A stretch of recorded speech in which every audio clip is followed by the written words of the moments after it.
Hola, ¿qué tal? ¿Cómo estamos?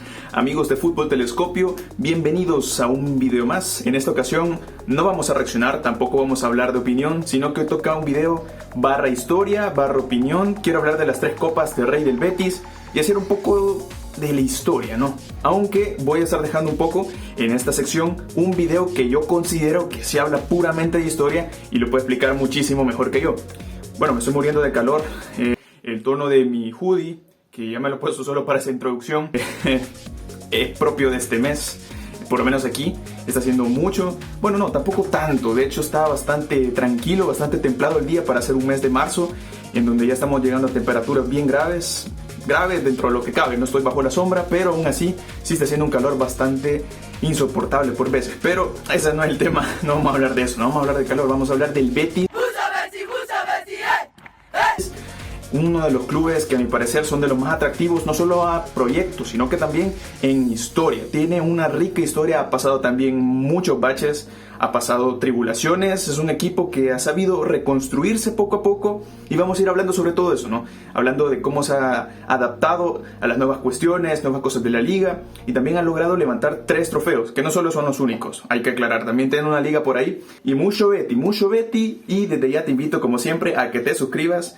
Como siempre lo estoy diciendo últimamente, hay vistas, pero no hay muchas suscripciones. Así que mucho ojo ahí, sobre todo para apoyar este contenido. Yo soy Canela Molina y hoy sí nos vemos después de la introducción. Bienvenido a Fútbol Telescopio. Hoy sí ya con el hoodie fuera porque el calor no da tregua. Vamos a comenzar hablando así rápidamente de la historia y es que en 1909 nace el Betis Fútbol Club a raíz de que un directivo decide abandonar el Sevilla Fútbol Club. O sea que se divide el club y se fusiona con otro club creado en 1907 por un grupo de estudiantes de la Escuela Politécnica llamado Sevilla Balompié, que jugaba con los colores de blanco y azul, colores alusivos a la infantería de aquel entonces. Ya en 1914, después de que el Balompié vuelve a proclamarse campeón de Sevilla, el Sevilla Balompié y el Betis Football Club se fusionan, logrando que esta unión de los dos equipos se denominara Real Betis Balompié. Por cierto, el título de Real fue concedido por parte de Alfonso XIII. El Balompié aportó a los jugadores el palmarés, la afición y el terreno de juego, que desde 1913 era el campo de las tablas verdes en diversas ubicaciones en el Prado de San Sebastián, mientras el Betis aportó principalmente el título de Real, hasta tal punto que el club continuó siendo conocido popularmente como el Balompié y sus aficionados como los balompedistas. Fue hasta los años 30, luego de que saliera nuevamente campeón, y de que estuviera también al borde de la desaparición, en donde Betis y béticos, esos términos fueron sustituyendo a los de balompié y balompedistas, dando paso también a los años dorados. En la temporada 1934 y 35, bajo la dirección de Patrick O'Connell, se proclaman campeones de liga de la primera división. Eso sí, no podemos entender el sentimiento de ser del Betis sin mencionar los 7 años que jugó en tercera división en la década de 1950. Y sí, como les iba diciendo, ser del Betis en los años 50 no era nada fácil. Pasaron de jugar en segunda, también en tercera. De hecho, se les puso la denominación de club ascensor. Club que sube, club que baja, pues bueno. Es complicado, era complicado ser aficionado al equipo verde y blanco. De hecho, hasta el propio estadio se inundó en una ocasión y a todo esto, el club no pasaba tampoco su bonanza deportivamente. El simple hecho de estar bajando en categorías mostraba una estabilidad a nivel deportivo. Aún así, la afición generó cierto arraigo mediante una frase que despertó también el interés local de toda la afición de España. Eso es el Betis. Por eso, viva el Betis, man que pierda. Y es que ante tal situación, casi que catástrofe, borde de la extinción del club, la desaparición temprana, imagínense lo que hubiera significado no tener el Betis ahora que conocemos, o no sé si realmente. Lo que pasaba también es que a los jugadores del Betis, cuando pasaba una situación económica difícil, se iban a otros clubes, el propio entrenador que tuvo en una época se fue al Barcelona, o a otros clubes, podría ser. Imagínense si no tuviéramos el Betis, ¿cómo sería el mundo? Bueno, la cuestión es que el aunque pierde el Betis se hizo una frase bastante recurrente entre la afición de este equipo. Decir aunque pierde el Betis es decir estar en las malas y en las buenas. Así que un muy buen aspecto, la verdad es que un gesto importante que también se sigue utilizando de vez en cuando ahora en día. Más allá del mucho Betis, se sigue usando el aunque pierde el Betis, porque realmente en el fútbol, como dicen por ahí, se sufre más que lo que se goza. Entonces, pues creo que es una frase muy vigente, no solo para el Betis, pero el Betis creo que tiene la patente registrada. Ahora vamos a hablar de las 3 Copas del Rey. La primera de estas la obtuvieron la noche del sábado 25 de junio de 1977. El Betis se proclamó campeón de la primera Copa del Rey en el Estadio Vicente Calderón ante por aquel entonces el Rey de Copas Athletic Club, denominados Los Leones. Betis, dirigido por Rafael Iriondo, el equipo que también había sido conformado por Esnaola, Bizcocho, Biosca, Sabaté, Cobo, López, Alabanda, Cardeñosa, García Soriano, Mejido, Benítez, Eulate y Del Pozo. Después de que empataran 2-2 en el tiempo regular, se ejecutaron una tanda de un total de 22 penaltis frente al Athletic. El Betis, que había sido el penúltimo campeón de liga antes de la guerra en 1935, se convierte en el primer campeón de España bajo la denominación de Copa del Rey en 1977.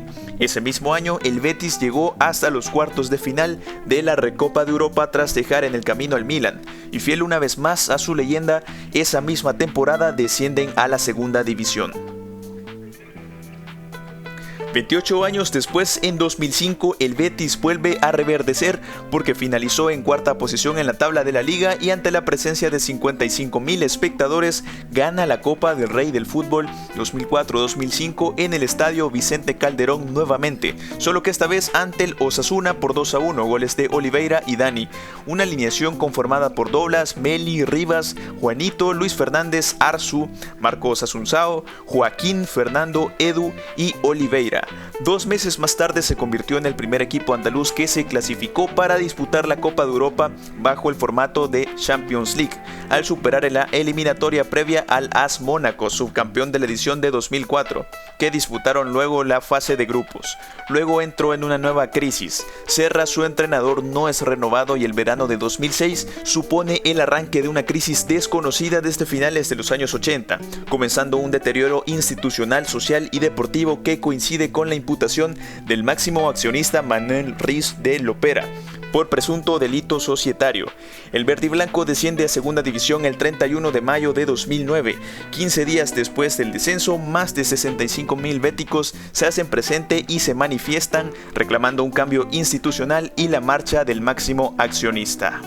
Y así fue pasando el tiempo hasta llegar al 2020-2021. En donde llega un personaje importante de esta época para el Betis, como lo es el chileno, el ingeniero Manuel Pellegrini, que yo considero que es uno de los artífices de esta nueva cara del Betis, o quizá no nueva cara, sino que un retoque, un poco, y que ha logrado también hacer el Betis, aparte de sus figuras grandes como Joaquín. El ingeniero es parte importante de esta reconstrucción del equipo y ha logrado que sea, si ya de por sí el Betis tiende a ser un equipo con mucha garra, una mística hasta cierto punto que ellos han considerado, y también se mete de vez en cuando a competiciones europeas, ya hicimos el recuento atrás, pues ahora creo que ha hecho un equipo muy interesante que puede competir no solo a nivel de liga, y también levantan en el 2022 la Copa del Rey. Antes de hablar de la Copa del Rey, es de decir que en Europa también, de hecho, ha mantenido esa vigencia. De hecho, segundo año consecutivo que siguen peleando allí en Europa League. Actualmente está en una llave con el Manchester United, de la que difícilmente pueda salir, porque también hay que hacer una comparación, lo que también mencionaba anteriormente, el presupuesto de ciertos equipos en comparación al Betis obviamente es limitado. No estamos hablando de un club con grandes recursos, un club con un dueño que esté dispuesto a pagar dinero, pasta. Tampoco estamos hablando de un club estado. Entonces sí, hasta cierto punto es reconocible esta hazaña que está haciendo, y que actualmente está en esa gesta por meterse en Champions League. Ya es segundo año consecutivo, digo, que está en Europa y está creciendo en ese aspecto. Y también tiene jugadores muy importantes, piezas que se han ido, pero también que se han ido renovando poco a poco. Así que vamos a hablar hoy sí de la Copa del Rey del 2022. El Betis de la temporada 2021-2022, 44 años después de la primera Copa del Rey, logró volver a ganar un título también después de 17 años del último en 2005. El conjunto verde y blanco se puso por delante en el marcador tras un gran remate de cabeza de Borja Iglesias, pero 20 minutos más tarde, Hugo Duro se encargó de empatar el encuentro. No hubo más goles durante el resto del partido, prorrogando este mismo. Los de Pellegrini tuvieron las ocasiones más claras, pero el guardameta del Valencia, Giorgi Mamardashvili, se convirtió en el jugador más importante del conjunto Che. El encuentro se fue a la tanda de penaltis y tras un gran partido en la Cartuja fue el Betis el que consiguió el título copero. Yunus Musah falló su lanzamiento y por parte del Betis nadie erró. Miranda anotó el penalti decisivo desatando la euforia en Sevilla. De esta forma, los dirigidos por el ingeniero Manuel Pellegrini se impusieron en el Estadio La Cartuja para sumar su tercera Copa del Rey en toda su historia. La verdad que es impresionante cómo el Betis sigue vigente aún en día y gana esa Copa del Rey del 2022, como dije, con mucho mérito ante un Valencia que sí se mostraba también como un equipo fuerte para la competición de eliminación directa, también un equipo muy difícil de vencer. Así que la verdad es que admiro este club personalmente, creo, no solo por los colores, bueno, quizás sí, es que el verde también es un color muy bonito, pero no solo por la paleta, yo creo que también sus valores, cómo se han levantado. Ya hicimos el recuento breve a lo largo de toda su historia, cómo han ido creciendo y superando las adversidades poco a poco. Es un club que ahora en día tiene un proyecto interesante que puede seguir compitiendo incluso en Europa. Actualmente están con el Manchester United, así que complicada, no, lo siguiente. Pero aún así es un club a seguir los siguientes años.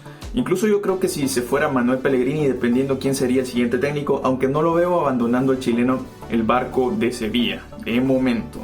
Puede cambiar la actualidad del club, esto es fútbol, las cosas cambian de la noche a la mañana, pero sin más que agregar, es que es un gran club, en mi opinión, claro está, y espero que te haya gustado el video, que te hayas quedado también hasta el final. Me hace muy feliz, me pone muy feliz y también te lo agradezco. Dale like, no solo si eres del Betis, sino que también si eres entusiasta, porque realmente esta clase de clubes merecen mucho hablar. De hecho, hay bastantes videos y quizá aportar un poquito, un granito de arena en lo que no había, o hablar un poco de lo que no, de opiniones también. Pero sin más que agregar, yo soy Canela Molina, esto ha sido Fútbol Telescopio.